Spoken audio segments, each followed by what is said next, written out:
บายดีเด้อพี่น้องหลังจากที่เฮาบดข้าวคั่วมักพริกหยังแล้วเฮาก็มาต่อเย็บผ้าต่อพี่น้องเพราะว่าวันที่17นี่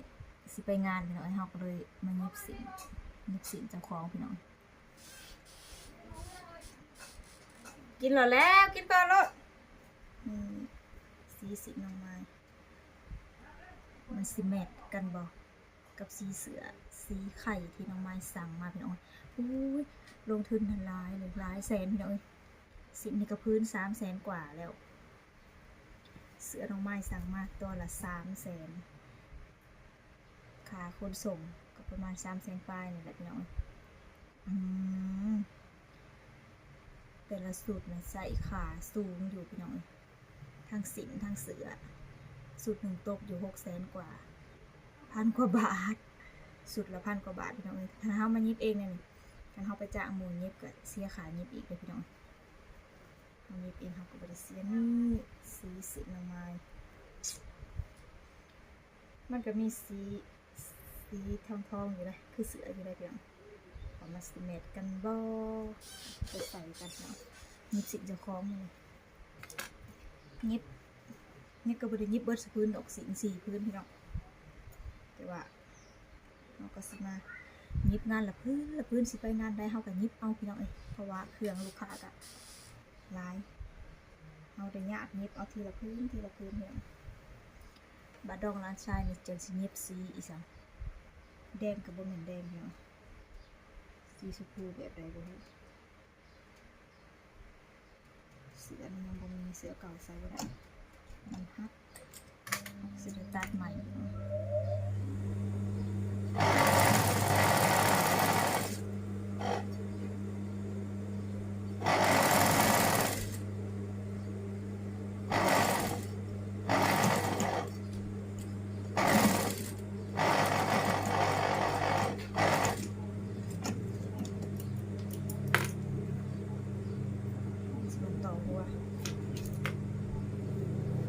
สิ้นมาแต่ไทยเชียงขวางพี่น้องสีหัวดำเป็นปะ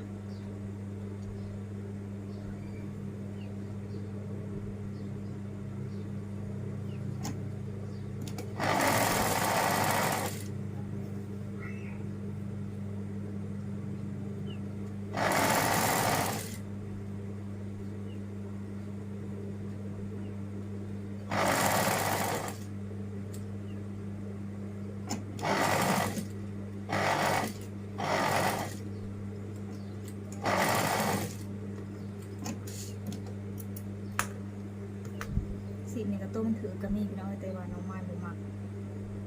มันนุ่มแล้วมันแบบมันหยาบน้องไม้ก็เลยเอาสีไปราคาถูกเลยนี่พี่น้องตัวราคาแพงหลายสีไปนี่20 ล้านก็มีพี่น้อง20 ล้านกินซื้อปานนั้นดอกเฮาบ่ได้ร่ำได้รวยปานนั้นเนาะพี่น้องใส่เพราะว่าใส่เอาซ้ำพอดีเฮานะนี่ก็3-4 เซนนี่ก็โอเคแล้วมันนอกเฮาดิ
สุดเสียงเลย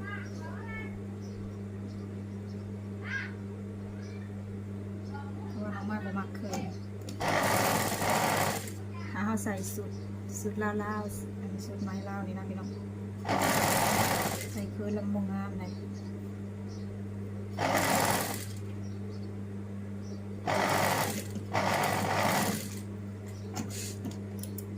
ขออนุญาตนำแบบว่าคันเฮาลงคือแล้วมันเห็นบีแข็งนะเด้พี่น้องแล้วมันสิเป็นบ่งามนะเฮามันเห็นแข็งเห็นบีแข็งเฮาเด้มาเย็บสุดเสียงเลย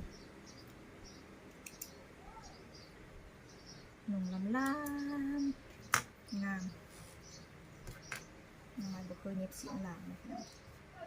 บอกไปแล้วบ่เคยเย็บสิหลามผมบ่เคยเย็บสิเคินบอกผิดนะ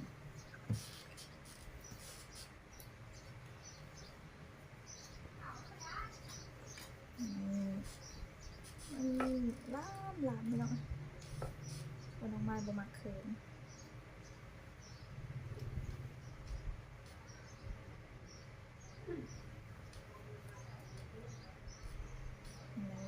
ว้าว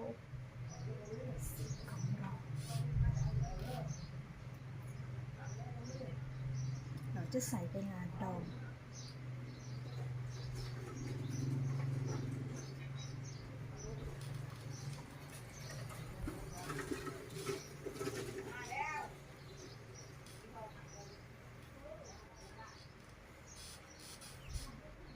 โอ้ยบ่ได้พอที่สงสัยสิได้สาบพี่น้อง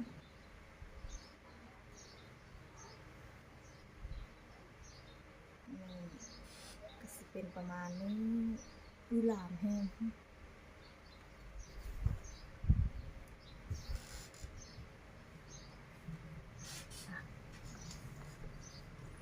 เบิ่งเป็นนาทีเลยพี่น้อง7-8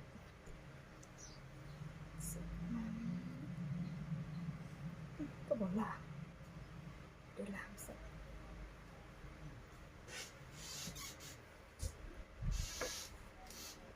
โอเคแล้วจ้ะพี่น้อง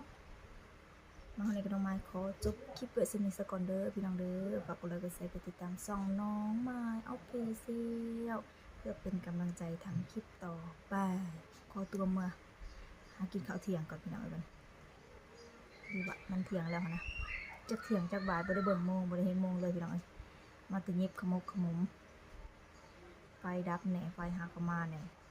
ก็เลยได้เข่าเย็บสะแหน่โอเคแล้วจ้ะพี่น้อง